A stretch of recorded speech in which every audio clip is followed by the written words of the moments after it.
Graça e paz, povo de Deus, abençoados, eleitos do Senhor, espíritos perfeitos.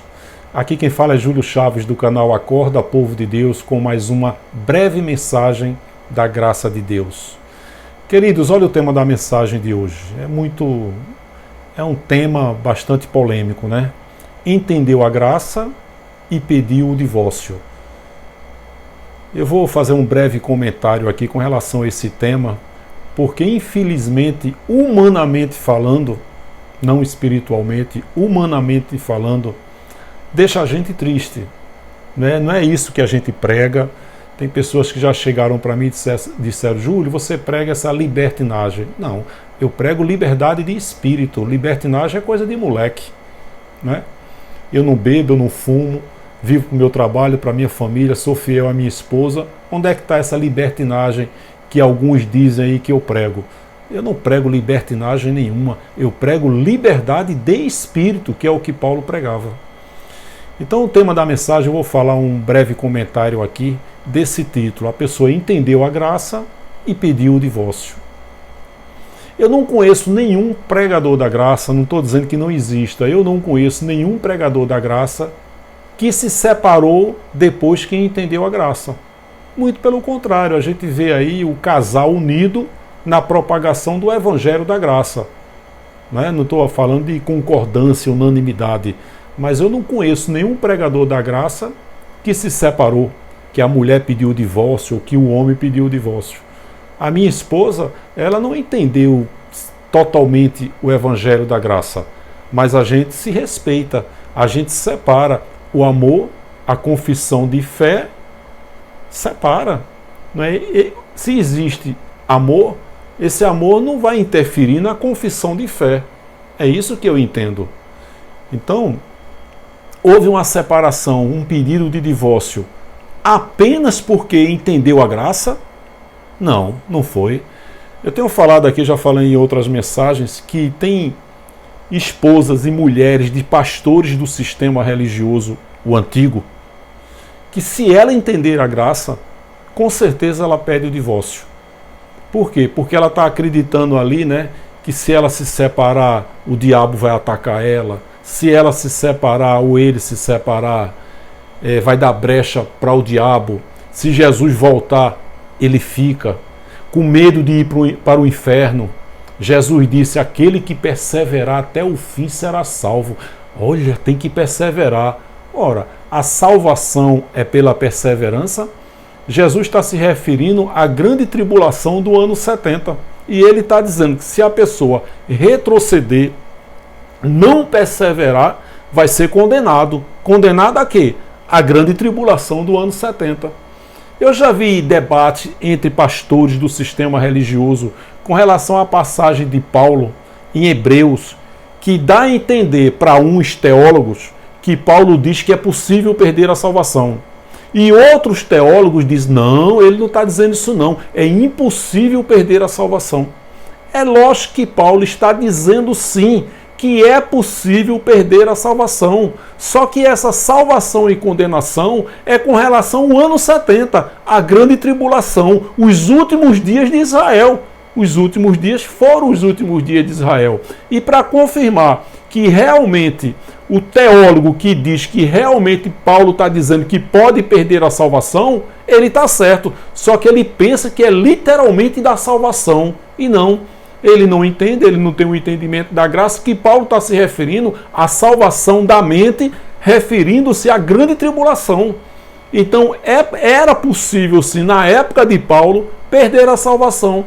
E Jesus confirmou isso, quando ele disse: aquele que perseverar até o fim será salvo. Salvo de quê? Da grande tribulação. E quem não perseverar até o fim será condenado. Condenado a quê? A grande tribulação do ano 70. Por isso que Jesus, em Marcos 16, 15 e 16, ele dá uma ordem ali aos seus discípulos, dizendo: ide por todo o mundo de Israel, pregai o evangelho a toda criatura. Quem crer, com R no final, o entendimento, será salvo. E quem não crer, será condenado. Que evangelho foi esse que Jesus falou? O evangelho da circuncisão, que foi dado a Pedro. está lá em Gálatas 2,7, quando Paulo diz que a mim o evangelho da incircuncisão e a Pedro o evangelho da circuncisão. Que evangelho era esse? Pedro recebeu ali para pregar para os judeus que Jesus Cristo era o Senhor, só para os judeus.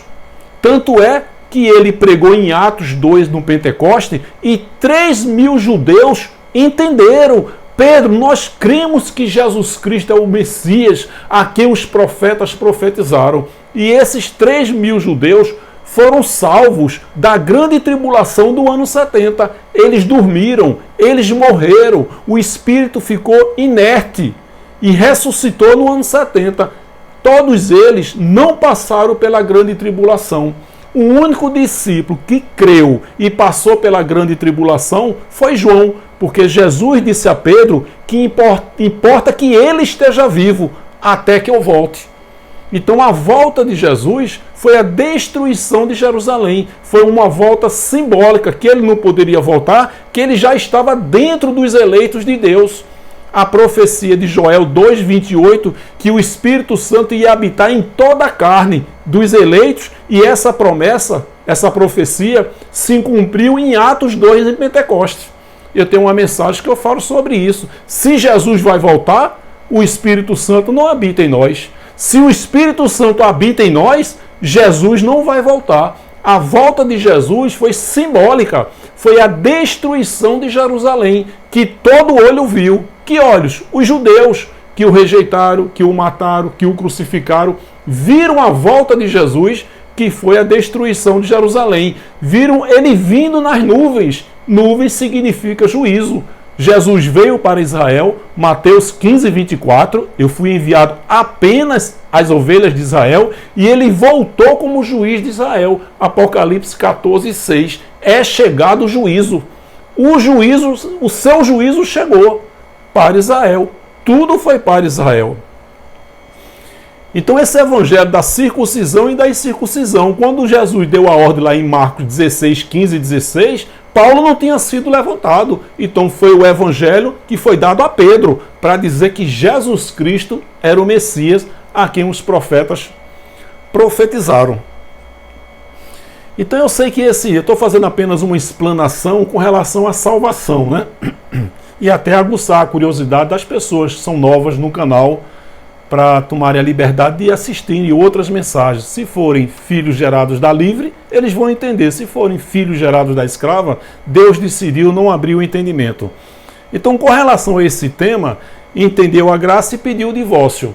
Eu tenho falado aqui em outras mensagens, se pessoas, mulheres, esposas de pastores, ou não, se elas entenderem a graça, elas pedem o divórcio. Porque elas estão ali na religião com medo do diabo, com medo de ir para o inferno, com medo de perder a salvação, com medo que Jesus volte e ela fique. Então, com medo, acreditando naquilo, que aquele que perseverar até o fim será salvo. É lógico que Paulo, quando falou em Hebreus, e alguns teólogos debatem, não é possível perder a salvação. Não, não é possível perder a salvação. Mas nenhum dos dois teólogos que estão debatendo lá, eles entendem que essa salvação e essa condenação está se referindo à grande tribulação do ano 70. É lógico, repito, que Paulo está dizendo que é possível sim perder a salvação do ano 70, aquele que retroceder. E Jesus confirma isso quando diz que aquele que perseverar até o fim será salvo. Salvo de quê? Da grande tribulação. Então, na época, era sim possível perder a salvação, mas a salvação da grande tribulação. Porque o Espírito nunca esteve em estado de salvação nem condenação. O Espírito sempre existiu. Ele veio intacto e sem gênero, participou de carne e sangue. A carne e o sangue vira pó, volta para a terra, para a sepultura, para o inferno, e o Espírito volta, desta vez com um novo corpo glorioso igual ao dele, conforme Filipenses 3:21. Então, se qualquer mulher do sistema entender o Evangelho da Graça, muitas delas vão pedir divórcio. Ou ela ou ele está pedindo o divórcio só porque entendeu a graça? Lógico que não. Onde é que está o amor? Onde é que está a convivência? Quer dizer que o amor, se existe, Ele é inferior à confissão de fé? Claro que não. Vou botar esse versículo aqui só para ilustrar esse comentário que eu estou fazendo. Atos 16, 14, ali, Lucas escrevendo, né?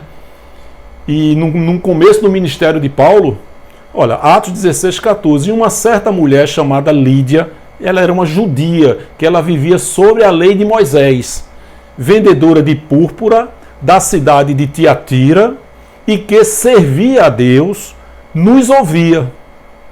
E o Senhor lhe abriu o coração. Coração na Bíblia é aqui, ó, entendimento, né? Sentimento, amor, paixão, ódio, é tudo aqui. Então, e o Senhor lhe abriu o coração, o entendimento, para que estivesse atenta ao que Paulo dizia. Viu aí uma eleita, filha da livre, que Deus decidiu abrir o entendimento? Tenho falado, o entendimento é de Deus e o não entendimento é de Deus. Então, quando a pessoa entende o Evangelho da Graça, então certamente aí, de repente, acontece aí com alguém aí que entendeu o Evangelho da Graça e essa pessoa está sofrendo no relacionamento. Não existe amor, não existe mais compreensão, não existe nada de bom nesse relacionamento, muitas vezes. E a pessoa está ali com medo de ir para o inferno, com medo de perder a salvação, com medo que Jesus volte e ele fica ou ela fica. Na medida que ela ou ele entende o Evangelho da Graça, rapaz, quer dizer que inferno significa sepultura, que o ser diabo nunca existiu, que salvação na Bíblia é salvação da mente, eu sou um eleito, um abençoado, um espírito perfeito, cai fora. Por quê? Porque nunca houve o amor. Para a pessoa chegar ao ponto de entender a graça e se separar, não existe o amor. Não existe a compreensão, o carinho, a convivência durante anos, durante décadas. Na verdade, a pessoa estava mantendo nesse relacionamento com medo do diabo, com medo do inferno, com medo que Jesus voltar e ele ficar ou ela ficar. Então, na medida que entendeu a graça, eu tenho falado isso, tem muitas mulheres de pastores do sistema que, se ela entender a graça, a primeira coisa que ela pede é o divórcio. Está ali, ó, com medo do diabo, com medo, não, se eu me separar vai ser um escândalo. Se ela ou ele entender a graça, pede o divórcio. Por quê? Porque não existe o amor. Olha só, 1 Coríntios 13. Agora, pois, permanecem a fé, a esperança e o amor. Mas o maior destes é o amor. Repita, minha esposa, ela não entende a graça, né? Hoje eu costumo dizer que ela é uma filha da normal. Nem é da livre, não está reinando em vida, nem é da escrava. Hoje não tem mais medo do diabo, do satanás, não. Ela é normal. Eu tenho um irmão que é assim, né? Ele trabalha de segunda a sábado, é gerente de uma empresa, toma a cervejinha dele, joga a bolinha dele e ele chega para mim, César, e aí, graças a Deus. Não, César, se Deus quiser, ele me chama de César. Então ele é filho da normal. Nem reina em vida, nem está guerreando e lutando com Satanás com medo de ir para o inferno. Assim é minha esposa. E pelo fato dela não entender a graça, não estar aqui junto comigo, eu vou me separar dela? Oi, e onde é que está o amor? Onde é que está esses quase 20 anos de relacionamento? Eu jamais vou fazer isso, jamais ela vai fazer isso. Isso não passa pela nossa cabeça, né? Então agora, pois, permanece a fé, a esperança e o amor, estes três, mas o maior destes é o amor. Não conheço nenhum pregador da graça aí que se separou. Fico triste com a notícia dessa, em tomar conhecimento que o camarada pediu o divórcio depois que entendeu a graça. Realmente, infelizmente, digo isso com muita tristeza, que não existia amor. Porque se houvesse o amor, ainda que os dois não entendessem a graça, mas o amor ia superar tudo. O amor não ia ser abalado pela confissão de fé. Entendeu, meu querido, minha querida? Então eu tomei a liberdade de fazer essa mensagem porque eu estou vendo casos semelhantes a esse já acontecendo. Tá bom? Deixa eu abrir um parênteses aqui com relação a combater o sistema religioso. Quando eu combato o sistema religioso, o canal é Acorda Povo de Deus. E a finalidade do canal é fazer o social, que eu sempre fui envolvido, gosto de fazer, pregar o Evangelho da Graça e combater o sistema religioso aonde quer que ele esteja. Eu gostaria muito que o sistema religioso só estivesse nesse sistema religioso antigo. Mas para minha tristeza, para a tristeza de todos, o sistema religioso está no meio da graça aí há muitos anos. O que eu peço é que você respeite as opiniões contrárias. Eu tenho falado isso, respeitar é uma obrigação de todos. Eu tenho a obrigação de respeitar você e você tem a obrigação de me respeitar. Agora, concordar ou discordar é um direito de todo cidadão. Tenho falado aqui que se eu tivesse apenas 2 inscritos no canal e eu boto esses 2 inscritos, a minha mãe e a minha esposa, eu não ia ter unanimidade com relação a elas duas?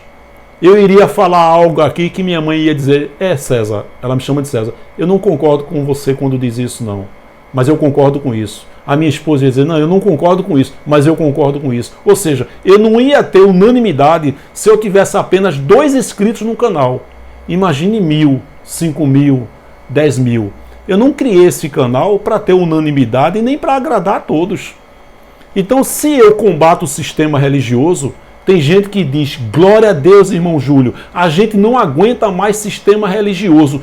Tem que combater esses cães gulosos que estão aí na graça também. Já tem uns que dizem, Júlio, deixa isso para lá. Interessante que Paulo combatia o sistema religioso, né? Paulo foi preso, humilhado, torturado, açoitado. Por quê? Porque pregava o evangelho e combatia o sistema religioso. E toda a arrecadação que Paulo fazia era para os pobres e necessitados. Eu estou seguindo apenas esse exemplo de Paulo. Então, se uma pessoa, se eu denuncio, agrada essa aqui. Se eu não denuncio, agrada essa aqui, que diz, não, irmão Júlio, deixe para lá, esqueça isso. Ou seja, eu nunca vou agradar aos dois, os 2 entendimentos. E eu sei disso. O que eu peço é respeito. Né, Júlio, eu não concordo com você, mas tudo bem. Júlio, eu concordo com você, tudo bem. Repito, respeitar é uma obrigação, concordar ou discordar é um direito de todos. Eu sei que eu não vou agradar a todos. Eu sei disso, eu tenho consciência disso. Se eu tivesse a intenção de agradar a todos, eu não abriria esse canal. E o nome do canal é Acorda, Povo de Deus. Fazer o social, pregar o Evangelho da Graça e combater o sistema religioso aonde quer que ele esteja. E para nossa tristeza, ele está no meio da graça aí. Muitas pessoas não se deram conta disso, mas eu vou continuar combatendo o sistema religioso, agradando a uns e desagradando a outros. O que eu peço é respeito. Se você discorda de mim, não faça comentário, não se inscreva no canal, meu querido, tá certo? Eu vou continuar combatendo o sistema religioso, tá certo? Então, ó, não é crime pedir dinheiro, não é crime receber dinheiro, não é crime dar dinheiro, mas é sim sistema religioso. É sistema religioso e a gente não aguenta mais sistema religioso. Que o pregador viva exclusivamente da monetização do YouTube. É possível. Nós temos que banir esse sistema religioso que infelizmente está no meio da graça. Você já pensou daqui a 5, 10 anos como é que vai ser? Não mudou nada. Então, ao invés de contribuir com um pregador, contribua com um pobre e um necessitado. Esse pregador aqui não é pobre e necessitado, não. Esse pastor aí não é pobre e necessitado, não. Esse pregador, esses pregadores da graça que estão aí, nenhum deles é pobre e necessitado, não. Contribuição em graça é sim sistema religioso, e é isso que eu estou combatendo. A graça combate o sistema religioso. Muitos eleitos de Deus não entenderam isso ainda. Não contribua, não alimente o sistema religioso que está na graça. Meu querido, minha querida, se você concorda, glória a Deus. Se você discorda, eu só peço respeito. Eu vou continuar combatendo o sistema religioso. Eu fui levantado para isso. Tá bom? Não fica chateado comigo não, tá certo? Se você não concorda, eu respeito. Só peço respeito. Tá certo? Então é isso aí, peço que você acesse a playlist do canal, tem mensagens maravilhosas, focadas só em diabo, só de inferno, só em dízimo, né? Então várias mensagens para a gente crescer na graça e no conhecimento e principalmente compartilhar com outras pessoas. Se você não é inscrito, inscrita no canal, eu peço que você se inscreva no canal, clique no sininho, coloque todas, para que todas as vezes que eu colocar mensagem nova, o YouTube avisa você. Dê um like, dê um joinha e deixe seu comentário. O WhatsApp do canal Acorda Povo de Deus, para que na medida do possível a gente possa interagir, é esse 83 Paraíba 8620 9327. 83 Paraíba 8620 9327. De vez em quando eu mando também uma mensagem de texto. E toda vez que eu coloco uma mensagem nova no YouTube, eu também faço com que os que estão inscritos na linha de transmissão, não é grupo, linha de transmissão, eu encaminho também. E de vez em quando eu mando mensagem de texto também. Tá bom? Muito obrigado, um forte abraço e até a próxima, querendo Deus. Graça e paz.